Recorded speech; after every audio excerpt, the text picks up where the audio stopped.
Om Namo Bhagavate Vasudevaya. Om Namo Bhagavate Vasudevaya. Om Namo Bhagavate Vasudevaya.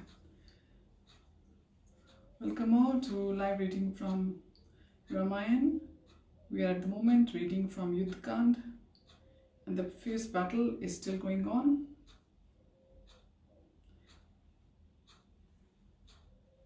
Let us begin from where we left yesterday. Ravan's son Indrajit has come to the battleground and he's doing his silly illusory tricks. Let's see what's happening at the moment there. When Hanuman met Ram, he informed him of how Sita had been mercilessly slain by Indrajit.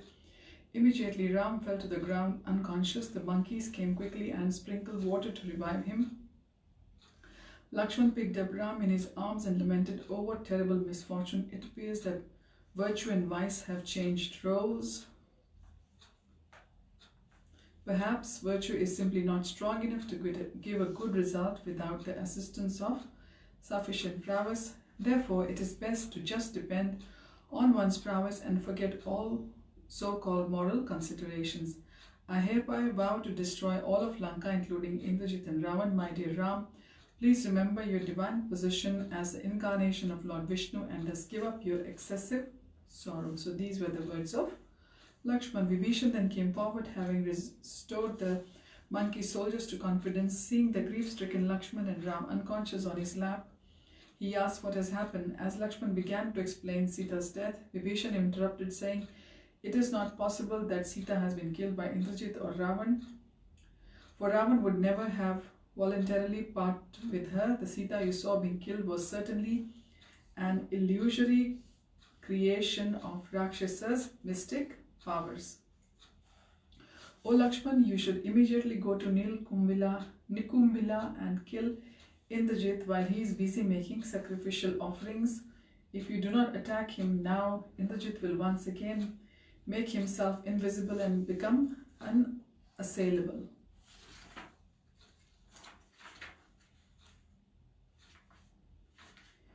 Ram was too overwhelmed by grief to clearly understand what Vibhishan was saying. He asked him to repeat himself.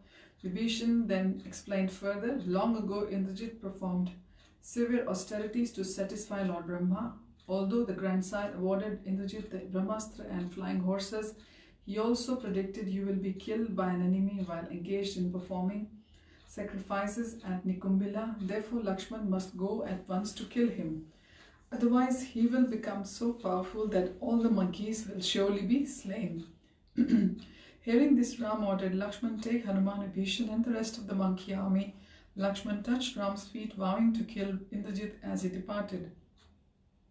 When Lakshman approached Nikumbila, he saw innumerable Rakshasas guarding it. Vibhishan advised, "Let their army be attacked first. When the Rakshasas are hard pressed, Indrajit will appear." When the battle had become, Indrajit saw how his army was being assailed and mounted his chariot. Even though his sacrifices remained incomplete, Hanuman was slaying many Rakshas soldiers. But when Indrajit appeared, they suddenly took heart and rushed at him. As Hanuman continued to massacre Rakshasas, Indrajit released a torrent of arrows on Hanuman and the monkey soldiers. Vibhishan then took Lakshman to a place beneath a banyan tree, where Indrajit offered oblations to the sacrificial fire before entering the battlefield. Vibhishan knew that Indrajit would soon come there to complete his rituals and urged Lakshman to wait there and kill Indrajit when he returned. Lakshman took his stand, and before long Indrajit did return. As Lakshman challenged him to fight, Indrajit rebuked Vibhishan, saying, "Why does my own uncle come here to do me harm? I am the favorite son of your elder brother. Have you no feeling for your family members? You two are born in Rakshas dynasty. Have you no pride of your birth? Wicked fool, can't you see how you have betrayed your kinsmen? Is there no difference between living with one's own family and licking the feet of strangers? One's worst relative is always better than an outsider. Only you could act so treacherously." Vibhishan answered, "O nephew, if you are truly concerned with dharma, then why do you reproach me?" your elder. It is true that I have been born in a family of Rakshasas, but my nature is quite different. I hate impudence and cruelty. It is your father, not I, who caused this breach in our family. According to religious injunctions, it is one's duty to renounce all connections with sinful persons, even if they happen to be family relations. One who kidnaps another's wife is most abominable and should be cast off like a snake that clings to one's body. To mistrust friends, to have sexual relations with the wife of another, or to steal another's property always leads to destruction. Ravan is doomed along with you all, and all of Lanka will be destroyed. O Indrajit, you are merely a proud, ill-mannered boy. Say whatever you like, but soon you will lay down your life, riddled Hanuman. And after exchange of challenges, Indrajit suddenly pierced him with 2 arrows. Lakshman responded by striking him in the chest with 5 arrows, and thus the fierce duel began. After some time, Indrajit became pale and weakened from the onslaught of Lakshman's arrows. Vibhishan urged Lakshman to make short work of that Rakshas. Lakshman released more of his powerful arrows, causing Indrajit to become temporarily dazed. However, he quickly recovered, saying, "Remember how I previously defeated you and pierced Lakshman with 7 arrows, Hanuman with 10, and Vibhishan with 100. Lakshman, however, simply laughed again, covering him with arrows and shattering his golden armor to pieces. However, when Indrajit retaliated with 1,000 arrows, Lakshman's armor was also shattered. Thus neither appeared to gain the upper hand. The fighting continued for a long time. Lakshman and Indrajit assaulted each other with arrows, both determined to gain victory. Innumerable arrows pierced through their bodies and entered the earth, causing them to bleed profusely. The masses of arrows that had been counteracted were spread all over the ground like so much kusha grass. Neither Lakshman nor Indrajit tired as they fought. Vibhishan attacked the other Rakshasas, not wishing to fight with his nephew. The fighting between the two armies became very heated as Jambavan went on rampage. Hanuman had Lakshman get down from his back so that he could also join the melee, and proceeded to exterminate Rakshasas by thousands. As the sun sank below the horizon, the sky became exceedingly dark, covered by the incessant flow of arrows shot by Lakshman and Indrajit. The two bows worked so quickly that the motion of their arms could not be discerned. Lakshman shot an arrow that beheaded Indrajit's driver, and the Rakshas had to drive his chariot and simultaneously shoot his arrows. This allowed Lakshman the opportunity to pierce his adversary more easily. And after some time, Indrajit began to lose strength. 4 monkey warriors then jumped upon Indrajit's horses, ripping them to pieces with their sharp teeth and claws.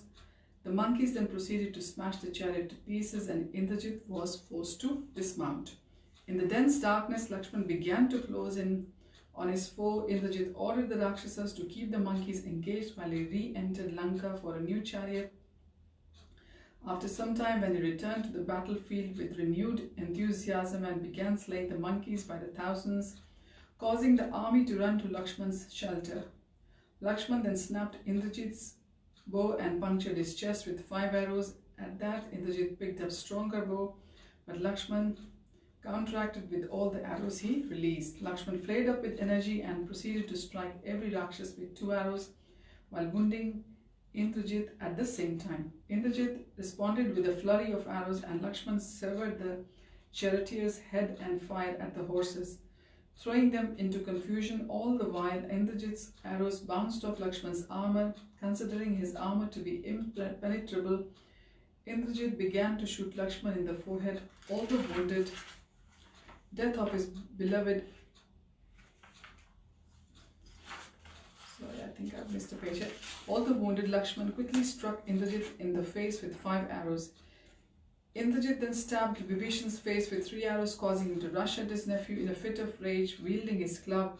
As the Vibhishan pounded his horses to death, Indrajit jumped down from the chariot and hurled a spear at his uncle. At that, Lakshman intervened, chopping the spear to pieces with his arrows. And then when Vibhishan punctured Indrajit's chest with 5 arrows, Indrajit knocked a terrible Yama weapon into his bowstring. Seeing this danger, Lakshman took out a wonderful arrow awarded to him by Kuber in a dream.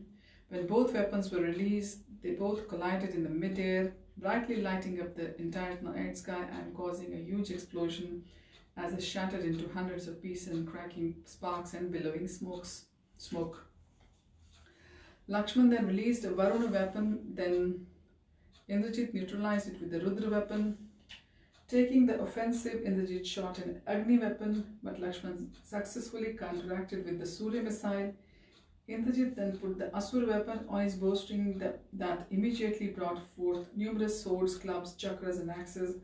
However, by employing a Rudra weapon, Lakshman neutralized it. Indrajit had gradually begun to lose heart when Lakshman selected a wonderful weapon belonging to King Indra as he placed the invincible weapon on his bowstring. Drawing it back to his ear, Lakshman prayed, "O chief of the celestials, if Rama is truly the unrivaled Lord and the shelter of truth and virtue, let this weapon kill Ravan's son."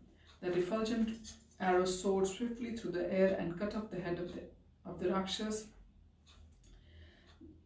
Indrajit, who had been the greatest impediment to Lord Rama's army of monkeys, as the panic-stricken Rakshas ran in all directions, the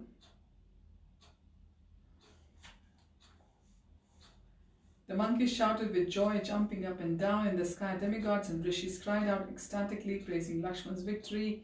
Then, as the denizens of heaven showered flowers upon the heroes, the monkeys danced with joy, lashing their tails and shouting, "Jai Ram, Jai Lakshman." Exhausted and severely wounded, Lakshman leaned upon Vibhishan and Hanuman as he came before Ram to circumambulate him.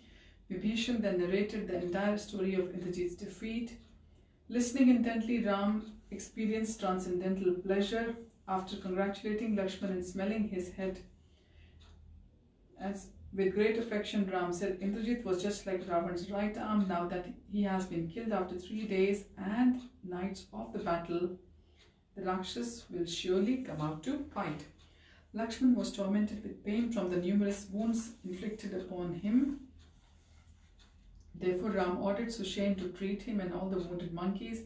Later, when Sushen and Lakshman inhaled the vapors of certain medicinal herb, Lakshman was delighted to find that his pain vanished and his wound suddenly healed. Ravan's ministers informed him how Lakshman had killed Indrajit with the assistance of Vibhishan. Ravan fainted upon hearing the news and only after a long time regained consciousness. Ravan lamented sorely over the death of his beloved heir apparent. Becoming possessed by mad anger, Ravan decided to take revenge by killing Sita. As he announced this, his appearance was so fierce that the other Rakshasas, they hid themselves out of fear. Lakshman called for his impenetrable armor, bow and arrows, all awarded by Lord Brahma. He declared, "I will now enact in reality what Indrajit merely did as a conjuring trick simply to torment the enemy." Ravan violently unsheathed his sword and rushed to the Ashoka grove, followed by Mandodari and several of his ministers. Although these well-wishers tried their best to restrain him, Ravan soon arrived before the terrified Sita. As he waved his sword menacingly, Sita could understand that he intended to kill her. Sita wondered, "What has happened to make the wicked Rakshas king come here like before me, before my allotted 12 months have elapsed? Has he become too frustrated by my repeated refusals? Is he simply going to kill me out of desperation, being unable to defeat Ram and Lakshman? I should have taken Hanuman's advice and let him carry me back to Ram on his back. Then I would have never been put into this ghastly situation." Feeling the compassion for the grief-stricken Sita, a pious minister named Suparshva addressed Ravan. "O Lord, you have studied all the Vedas and observed the strictest vows. How can you even think of harming a woman like this? Let the lovely Sita be instead. Vent your wrath upon the real enemy. Today is the 14th day of the dark lunar fortnight. Tomorrow is the new moon emerges. March against the Ram and his monkey hordes and obtain victory. I am sure that after killing Ram, you will be able to enjoy Sita to your heart's content. Why should you prematurely frustrate your ardent desire in this way?" Ravan accepted this flattering advice. He then gave up the idea of killing Sita and returned to his palace. Sitting morosely upon his throne, Ravan, still mourning the loss of his favorite son, gave the following order: I want all remaining Rakshasas to go at once and attack Rama together. If they are unable to kill him, then tomorrow I will go personally to fight him. So, I think finally Ravan will enter the battlefield, and we know what it means. It means that soon we will read about Ravan being slain in the battlefield by Lord.